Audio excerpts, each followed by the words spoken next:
because we have been making a lot of investment in agriculture, and I'm very dissatisfied how NARI has been performing in this part of the region. If the officers are saying that they send down information, we have the man who is in charge of NARI here, and we'll have a meeting and deal with those issues. They have to be more responsive. They have to, and I want to tell you that the president himself is very, very passionate about agriculture. Because we see agriculture as one of the most important sectors, if not the most important sector. We have seen what has happened when we had the pandemic, when we had the COVID pandemic.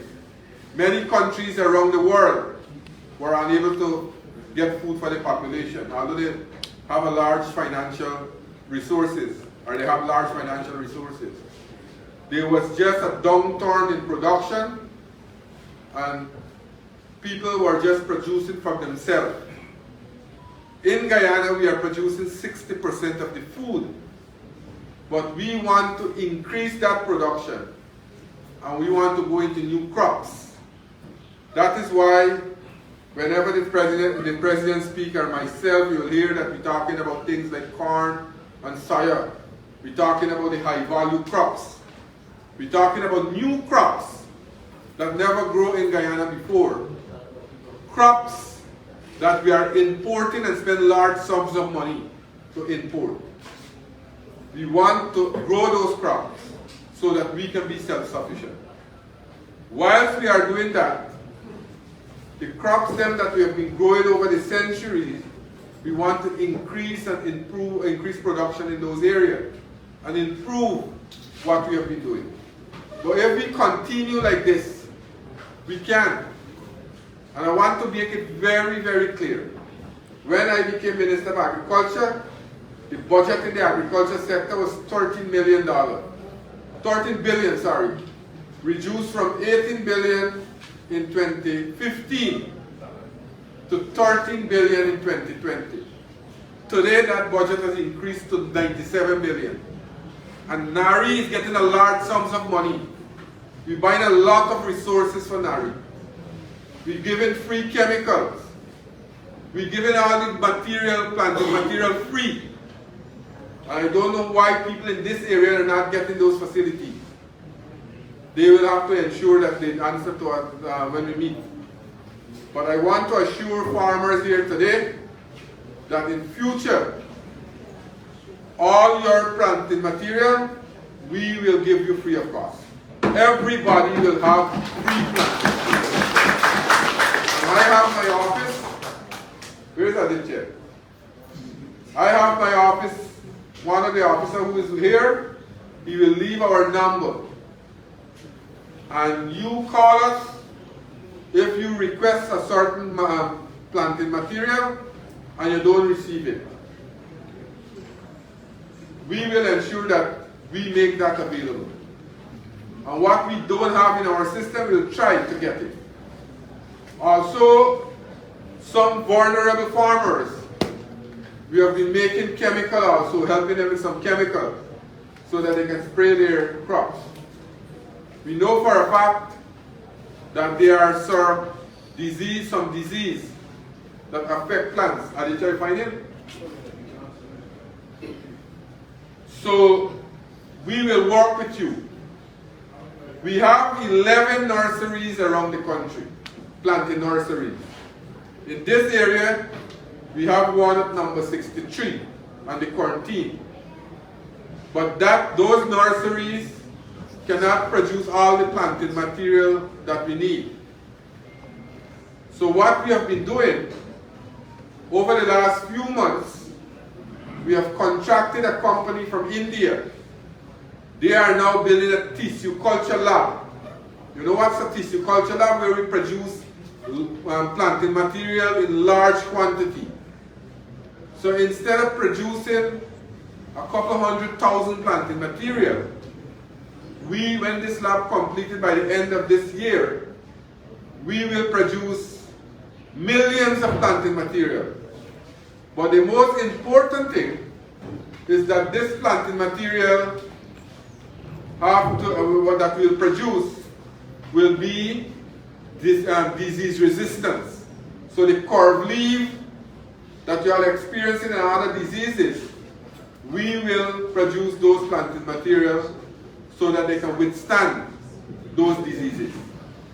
So that's where we are working. So the entire system in agriculture will be more revolutionized, where you will have material that diseases cannot affect.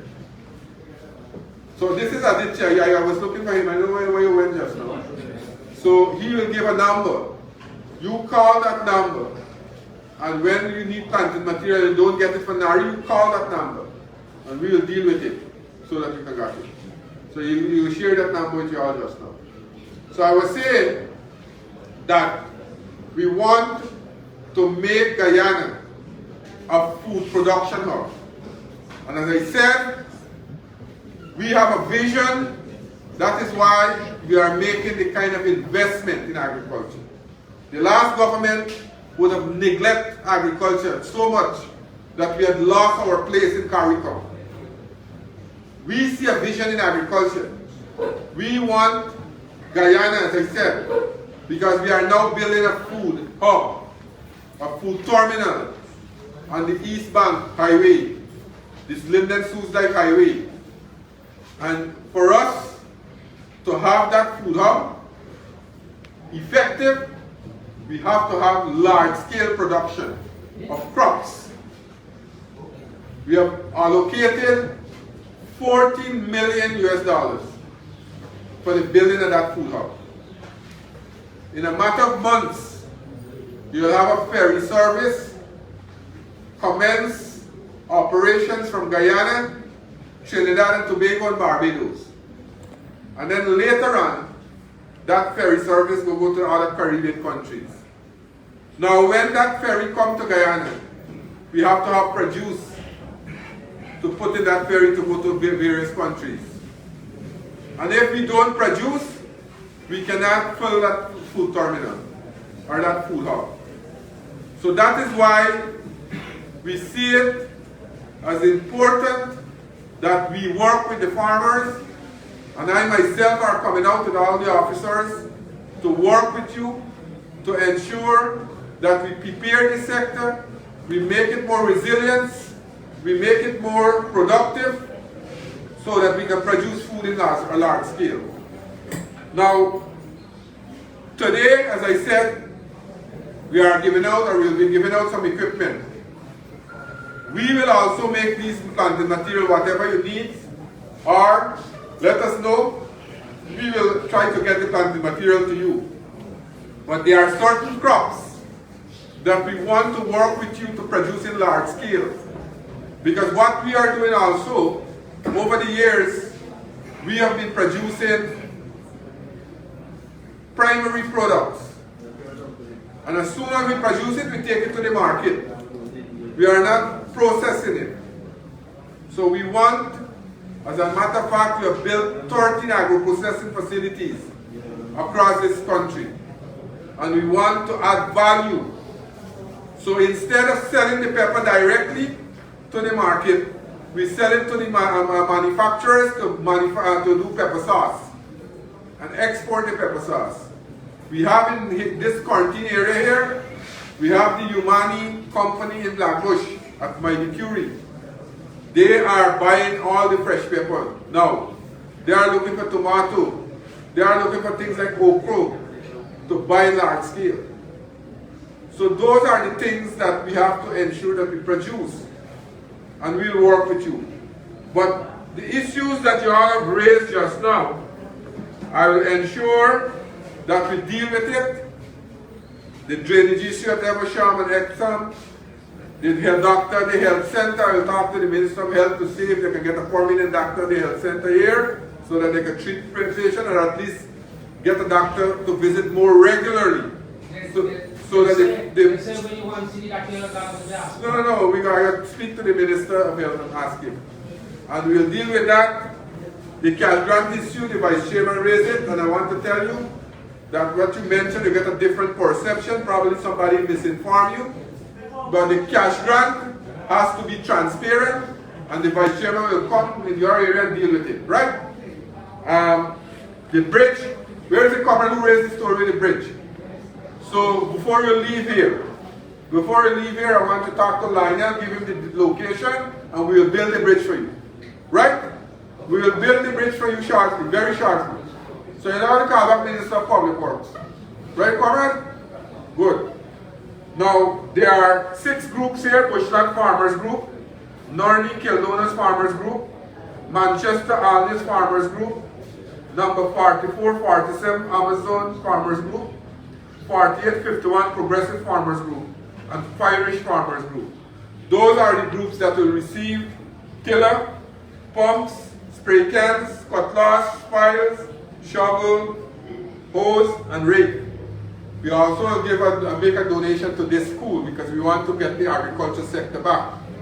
But coming back to what we have been doing, if you look at all the sectors in the country, not only agriculture, but all the sector: health, housing, water, public infrastructure, public works, education, all the sector, we have seen massive improvement. Massive improvement, and you, the residents of this area, Central Corentyne area, you will be benefited from these investments that we are making. In every single community you go, you see massive road rehabilitation taking place. You just heard a number of roads will be coming out again to rehabilitate. And we are building 2 brand new hospitals in this region. You see a massive improvement in education. More schools are being built. In the housing sector, over 35,000 persons would have received house plots since 2020. The school cash grant, y'all remember in 2014, when we introduced it, many persons, the opposition was saying that we want to bribe people because the election was 2015. Well, in 2015, when the election held, we came out of office, and the other party stopped it when they got into government. They discontinued it. We reintroduced it, and today every child is receiving almost $45,000. And next year they're going to receive $50,000. Every child that attends public school. These are the improvements that we are talking about. So comrades, you might have issues at your local level. I want to assure you we will continue to deal with those issues. We will ensure that we work with you. In Region 6, we are expending large sums of money as I am speaking now. The tender have already been awarded, and works have already been started to construct the Hope Light Canal. We are now doing the embankment from number 66 to Kanji, where that embankment will keep out the backland water from coming into the cultivation and housing area drainage. The 2 Hope Light canals have already been awarded. The one at number 52, 51, 52 area, and the one at Lancaster, Manchester area. There will be a number of other canals that link to these 2 main canals.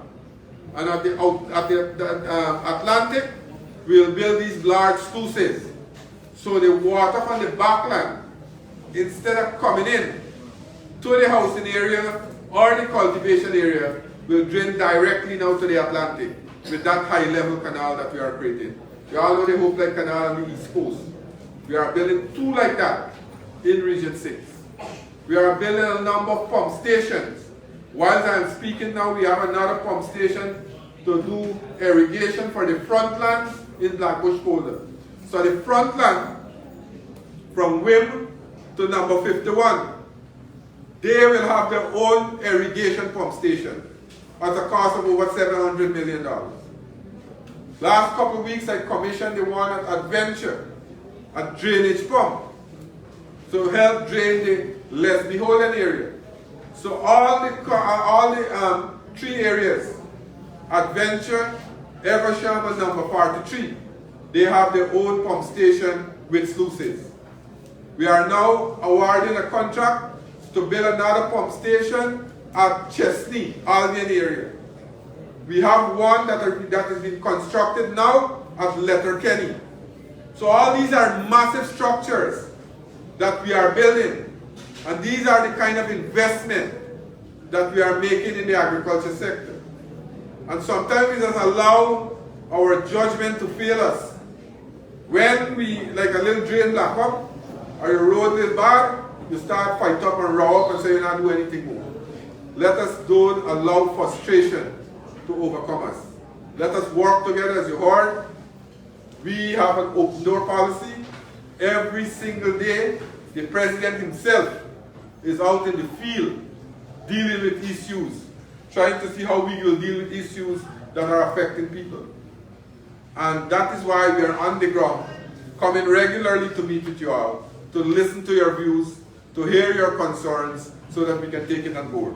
So this afternoon, I am very happy that we are here. I have heard those concerns that you have raised. Nari will deal with the issues. The DNI issue, Mr. Lionel will deal with it. And other issues, if you have personal issues, we can take it and see how we can deal with it. But generally, let me be very frank, we have seen a revolution in the agriculture sector. We have seen now Guyana is the most important country in CARICOM. The entire CARICOM is looking to Guyana for that leadership. And that sector, the agriculture food security sector in CARICOM, is being led by our president himself. And what he has been doing has captured the imagination, the interest of the entire Caribbean. And that is why places like Barbados, Trinidad and Tobago, whose economy were built on tourism, oil and gas, the Eastern Caribbean countries, now are getting involved in agriculture. Because they see agriculture as one of the most important activities. Agriculture is responsible for us to produce food. And we will continue to work with you. We will continue to give you the support. And you trust us. As long as we are in government, we will continue to make these investments. So rest assured, we are modernizing this sector. We are making it more resilient. That is why we are working with farmers to introduce, we have built over 500 shade houses. And those are the things that we are doing. When you modernize agriculture, instead of doing agriculture, or you do planting in large areas of land, and you know farmers get this tendency if you don't have large acreage, you can't do agriculture. Those days are gone. We have to do agriculture. We have to now do it in a more modernized way. Instead of taking hundreds of acres of land, the same kind of plant, the same amount of plant, we can plant in a hydroponics farm or we can plant in a shade house farm. So these are the things we are working with farmers with, to help them. So you also can get these help because we are making the kind of investment. So what we'll do, I will pause here, we'll go outside, I'll hand over the tools, and if you have any other concern personally, raise it with us. We will deal with it, but rest assured, as long as we are in government, as long as PPP Civic is in government, we will continue to give you the support to ensure that we make the investment to make agriculture successful. Thank you very much. Thank you, Minister. Well, we are ready for Minister with outline. Today we have distributed tools to 12 groups across Region 6. And a few weeks ago we distributed some on the upper Corentyne. But this is a continuous process that started since last year. We did distribution in a number of hinterland regions, regions 1, 7, 8, and 9. We distributed in region 5. Today we distributed in region 6. And last 2 weeks we gave another set of group in region 6. Very shortly we'll be going to region 3. We have distributed a number of groups in region 2. So region 3, region 4, East Coast, East Bank, region 10, Corentyne area, the Borbis River area, Linden area, will come there and distribute tools. This is part of the government program in helping farmers to get input to them, to make production costs, reduce the cost of production, to help farmers to increase production. You know, today Guyana is a major food producing country in CARICOM. And if CARICOM has to achieve their objective of reducing the food import bill by 25% by 2025, then Guyana has to be successful. You know, this program, food security, is being led by our President, His Excellency President Ali. And since we have taken that responsibility, we have seen a number of countries, if not all the countries in CARICOM, they are now interested in agriculture. Countries whose economy was built on tourism and other areas, oil and gas, they are embracing agriculture. As a matter of fact, they are looking to the leadership being offered by His Excellency the President and Guyana to help boost their agriculture sector. As I'm speaking now, and the help that we are giving to farmers within Guyana, we are also making a lot of contribution to other countries like Trinidad and Tobago. We have helped them to start their shade house program. We have helped them to resuscitate their rice industry. In Barbados, we have started to help them to start their shade house program too. We have started the brackish water shrimp project for them in Barbados. In Grenada, we have started to build shade houses there in Grenada. The durability of these houses, shade houses that we are building, are good because it have withstood the hurricane recently in Grenada, Hurricane Beryl. We have also, we'll also start to help St. Lucia and a number of other countries. So in all, the entire CARICOM now is looking eagerly to Guyana for that leadership, and we will continue to give that leadership. But at the same time, we are now enhancing agriculture in our community, in our region, in our country, and there is the kind of, when you look at the investment that we are making, is tremendous. The agriculture budget has rose from 13 billion in 2020 to 97 billion in 2024. So you could see the kind of effort that we are making. So this here, what we are doing in giving out tools, in giving out input, in making chemical available, in making planting material available free of cost, these are programs that will go to all the regions in this country. And those regions that we haven't captured yet will be coming there shortly. So rest assured, every single group, every area will be, these help will be extended. What is over the next 3 months you're having to ensure very extreme heat? Any systems in place? Yes, so normally, you know, we came out not so long ago on an extensive drive, with almost a year of El Nino condition. And we have had some major work done, and I think the NDIA, together with the other agencies, we have had a task force working very diligently to ensure that we have enough resources for this intended drive weather purpose. So the conservancies around the country have reached back their normal level. There are a lot of other irrigation canals that we are making available to farmers, and there are pumps being made available. As a matter of fact, just now at this meeting, there are a number of issues raised with these, in these areas. So we are making resources available, and yes, the Ministry of Agriculture through the various agencies are preparing and ensuring that we prepare for this drive. Advice to farmers? Well, I want to advise the farmers to conserve on water, to not to block up waterways, to ensure that we conserve on the irrigation water mostly, and we don't drain out the irrigation water from the irrigation canal through the drainage canal. So I asked NDIA to put in a mechanism in place to monitor these canals, to ensure that we have all systems in place so that all the structures must be operable during this period.